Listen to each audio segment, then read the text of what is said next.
Hung దేనికి సంకేతం? Municipality ఎలక్షన్లో వస్తున్న పొద్దున్న నుంచి జరుగుతున్న కౌంటింగ్ చూస్తున్నాం కదా, దాదాపుగా 30 పైగా మున్సిపాలిటీలలో హంగ్ వచ్చింది. దేనికి సంకేతం? రెండో పాయింట్ వచ్చి war one side. War one సైడా నిజంగా? ఈ వీడియోని చూస్తున్న వాళ్ళు కమెంట్ చేయండి, అలాగే మీరు ఈ వీడియోని షేర్ కూడా చేయండి. సో జనాలకు కూడా చాలా క్లియర్గా అర్థమవుతుంది. ఫస్ట్ వార్ వన్ సైడ్ గురించి మాట్లాడుకుందాం.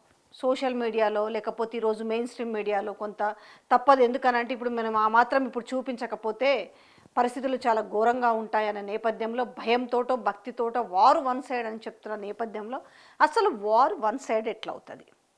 90% పైగా గెలుచుకుంటే వార్ వన్ సైడ్ అని చెప్పొచ్చు. ఇప్పుడు మోస్ట్లీ ఒక 50% అండ్ 55%కి.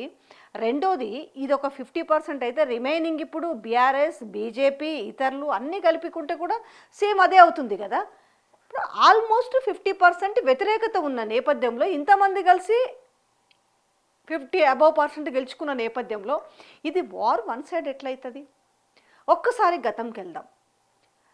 అంటే ఎంత తెలివిగా వీళ్ళు మాట్లాడుకుంటున్నారంటే, గతంలోకి వచ్చేసి వీళ్ళకి చాలామంది కన్ఫ్యూజ్ అవుతున్నట్టుంది. లాస్ట్ టైము 120 మున్సిపాలిటీలు ఉండినాయి. 120లో ఏది 2020.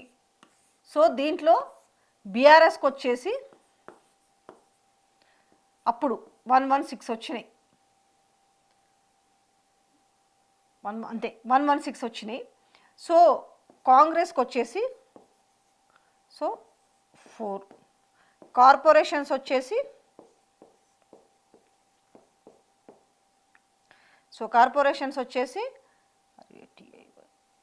సో ఎన్ని మొత్తము ఉన్నవెంత 10 ఉంటే, సో దాంట్లో 9 బీఆర్ఎస్, 1 వచ్చేసి ఎవరు, ఇది బీజేపీ ప్లస్ కాంగ్. సో కలిపి ఇది లాస్ట్ టైంది ఎంత 116. కాంగ్రెస్కి వచ్చినవి 4. సో ఈరోజు వాళ్ళు ఏం మాట్లాడుతున్నారు కదా, దీంట్లో మీరు ఇప్పుడు ఇన్ని లాస్ అయినరు అని మాట్లాడుతున్నారు కదా, అసలు మీకంటే ఘనమైన ఫలితాలు అయితే వచ్చినాయా లేదా బీఆర్ఎస్కి అనేది ఒక్కసారి లెక్కలు వేసుకోండి. ఆల్మోస్ట్ ఇప్పుడు ఒక 17 లేకపోతే 20 వరకు రావచ్చు. సో వీళ్ళకి 4 పైనే వచ్చినాయి కదా. అంటే ఆ రోజు మరి కాంగ్రెస్ కనీసము ఒక డబుల్ డిజిట్ కూడా రాలేకపోయింది కదా మున్సిపాలిటీల విషయంలో. ఈరోజు 30 అబవ్ ఆల్మోస్ట్ 30+ స్థానాలలో ఈరోజు హంగ్ ఉంది. అంటే ప్రజలు అసలు క్లారిటీతో ఉన్నారా? కార్పొరేషన్స్ ఒకటి, ఇది గతంది కదా, ఇది 2020ది. సో ఇప్పుడు ఏం మాట్లాడుతున్నారంటే అయిపోయింది ఇంకా అన్నట్టుగా ఈరోజు పోస్టులు వేసుకొని నడిపిస్తున్నారు కదా. ఇప్పుడు నేను అదే చెప్తున్నా, ఇప్పుడు కాంగ్రెస్కి వచ్చినవి కాబట్టి రిమైనింగ్ అన్ని కలిపితే కూడా సేమ్ 50% అయినప్పుడు ఈ 50% వ్యతిరేకత లేదా? ఇప్పుడు 30 పైగా స్థానాలలో ఈరోజు మున్సిపాలిటీలో హంగేర్ పడిందనంటే ప్రజలు అంటే క్లారిటీ ఉండుంటే, నిజంగానే కాంగ్రెస్ పార్టీ ప్రభుత్వం అద్భుతంగా చేసింది అనుకుంటే, గ్రౌండ్లో ఎలాంటి వ్యతిరేకత లేకపోతే అసలు హంగ్ ఎందుకు వస్తుంది? కొన్ని చాలా మైన్యూట్ దాంట్లో కూడా అంటే కొన్ని 10, 5, 2, 3 ఓట్లతోటి కూడా గెలుచుకొచ్చుకున్నవి ఉన్నవి కాంగ్రెస్ పార్టీ. సో ఆబ్వియస్లీగా అధికార పార్టీ ఉన్నప్పుడు అది ఏ పార్టీ అయినా సరే, గతంలో కూడా చెప్పినా కదా, ఏ ప్రభుత్వం ఉన్నా కూడా, ఏ పార్టీ ప్రభుత్వం ఉన్నా ఫలితాలు ఎప్పుడు కూడా సత్ఫలితాలనే ఇస్తాయి. ఏవి లోకల్ బాడీలో ఏవి జరిగినా కూడా జనరల్ ఎలక్షన్స్కి వేరు, లోకల్ బాడీలో వేరు. సో మనం గతంలో ఒకవేళ కాంగ్రెస్ గురించి మాట్లాడుకుంటే బై ఎలక్షన్స్ జిహెచ్ఎంసీలో ఎన్ని వచ్చినాయి? 2 వచ్చినాయి జిహెచ్ఎంసీలో. బీజేపీకి 42 వచ్చినాయి. 42 వచ్చిన బీజేపీ ఫామ్ చేయలేకపోయింది కదా. ఇక్కడ ఎవరు చేసిరు? 2 సీట్లు వచ్చినా 2 వచ్చినాయి. ఎవరు? కాంగ్రెస్ పార్టీ అధికారాన్ని ఫామ్ చేసింది. సో ఇప్పుడు ఇవే కొలమానంగా తీసుకుంటే కంపారిటివ్లీ ఈ 2.5 సంవత్సరాలలో ఈ మాత్రము బీఆర్ఎస్ కొట్టుకొచ్చిందంటే వీళ్ళకు మంచి ఒక ఊపుని ఉత్సాహాన్ని ఇచ్చినట్టే 100% చెప్పుకోవచ్చు. ఎందుకంటే అధికారము, అంగబలము, అర్ధబలం అన్ని బలాలు సమకూర్చుకుంటే ఇప్పటికి కూడా ఏం జరుగుతుందో చూసిన దాడులు ఏ రకంగా జరుగుతున్నాయి, బెదిరింపులు ఏ రకంగా జరుగుతున్నాయి. సో నిజంగా అంత వార్ వన్ సైడ్ అనేలాగా ఉంటే ఇప్పుడు ఈ క్యాంపులు ఎందుకు? అసలు క్యాంపులు ఎవరైనా పెట్టుకోవాలంటే ప్రతిపక్షం వాళ్ళు పెట్టుకోవాలి కదా. అధికార పార్టీకి ఏం అవసరం? ఇప్పుడు క్యాంప్స్ ఏర్పాటు చేయాల్సినంత అవసరం ఏంది? భయము, ఎక్కడ చేజారిపోతారని. ఎప్పుడు భయపడాలి? ప్రతిపక్షం భయపడాలి, వాళ్ళని కొనుగోలు చేస్తారేమో, వీళ్ళని కాపాడుకోవాలని. ఇక్కడ విచిత్రం ఏంటంటే అసలు వీళ్ళకే కాన్ఫిడెంట్ లేదు, లేకపోతే క్యాంపులు పెట్టుకోవాల్సినంత అవసరం ఏముంది? ఇప్పుడు కూడా ఏంది, ఆ 30 కూడా తప్పనిసరి పరిస్థితిలోనే ఇప్పుడు వీటిని కైవసం చేసుకోవాలి వాళ్ళు. ఇప్పుడు ఈ ఏవైతే ఇప్పుడు 30 ఉన్నాయో, ఎందుకంటే అధికారం ఉంది కాబట్టి ఏదో ఒకటి చేసి, ఇప్పుడు 30+ హంగ్ కదా, అధికారం ఉంది కాబట్టి ఖచ్చితంగా వాళ్ళ అకౌంట్లో వేసుకునే అవకాశం ఉంటుండొచ్చు. రెండోది, గ్రౌండ్లో నిజంగానే ఇంత పాజిటివిటీ ఉందా? వీళ్ళు చెప్పుకుంటున్నట్టుగా నిజంగానే మేము ఇచ్చిన సంక్షేమ పథకాలే మమ్మల్ని గెలిపించినాయి అనేసి ఇప్పుడు ఊదర కొడుతున్నారు. ఎవరు మాట్లాడినా కూడా ఈరోజు కాంగ్రెస్ పార్టీకి సంబంధించిన ఏ లీడర్ మాట్లాడినా, ఏ మంత్రి మాట్లాడినా, ఏ ఎమ్మెల్యే మాట్లాడినా, పిసిసి చీఫ్ మాట్లాడినా, ఇంకెవరు XYZ ఎవరు మాట్లాడినా మా సంక్షేమ పథకాలు, మా అభివృద్ధే ఈరోజు మమ్మల్ని గెలిపించింది అన్నారు. సరే, మీ సంక్షేమ పదాలు అద్భుతంగా ఉండి మీ అభివృద్ధి అద్భుతంగా ఉంటే ఈరోజు గ్రౌండ్లో 50% ఎందుకు నెగిటివిటీ ఉంది? మరి ఈ 50% మందికి మీ సంక్షేమ పథకాలు అందలేదా? ఈ 50% మందికి మీ సన్నబియ్యం చేరలేదా? ఈ 50% మందికి మీ ఫ్రీ బస్ అందలేదా? ఈ 50% మందికి మీరన్న మేము ఇందిరా మిన్లు చెప్తున్నారు, లేకపోతే గ్లోబల్ సమ్మిట్లు చెప్తున్నారు, 4th సిటీ చెప్తున్నారు. మరి ఈ 50% మందికి ఎందుకు నచ్చలేదు? ఇంత నేను చెప్పినాను కదా, అధికార పార్టీకి ఎంత పెచ్చింగ్ ఉంటుంది. మీరు 90% కొట్టగలగాలి. 90% మీరు ముఖ్యమంత్రి చెప్పింది కదా, మేము క్లీన్ స్వీప్ చేస్తాము, ఎవడొస్తాడో రండి అన్నారు కదా. ఇవాళ మున్సిపాలిటీ వార్డ్స్ ప్రకారం చూసుకుంటే ఇవాళ గ్రౌండ్లో ఎంత నెగిటివిటీ ఉందో తెలుస్తలేదా? ఇక కార్పొరేషన్ గురించి, మన మున్సిపాలిటీల గురించి పెద్దగా చెప్పుకోవాల్సిన పని లేదు. అధికార పార్టీ ఏది ఉంటే వాళ్ళకే అది అడ్వాంటేజ్ ఉంటుంది అని చెప్పేసి నేను గత ప్రభుత్వానికి సంబంధించిన గతంలో 2020లో 116 వీళ్ళకి, తర్వాత మున్సిపాలిటీలు, ఇది బీఆర్ఎస్కి, దాని తర్వాత కాంగ్రెస్కి జస్ట్ 4. ఎలా ఉంటుంది అనేది చూసినాం అన్నట్టు. మీకు క్లియర్గా గతం ఎందుకు గుర్తు చేస్తున్నానంటే ఒకసారి మన గతం కూడా తెలవాలంటాం కదా, ఆ గతం ఏంటో కూడా కాంగ్రెస్ పార్టీకి తెలిస్తే ఈ వెటకారాలు మానుకుంటారేమని చెప్పేసి. ఇవాళ నిజంగానే గ్రౌండ్లో కాంగ్రెస్ పార్టీకి అంత పాజిటివిటీ ఉంటే ఎందుకు ఈరోజు 90% ఎందుకు రీచ్ కాలేకపోయినరు? మీరు చెప్తున్న సన్నబియ్యం కావచ్చు, ఈరోజు మీరు చెప్తున్న ఫ్రీ బస్ కావచ్చు, మీరు చేసిన రుణమాఫీ కావచ్చు, మీరు 2, 3 మీరేం చెప్తారు, గ్యాస్ చెప్తారు, ఉచిత కరెంటు చెప్తారు కదా.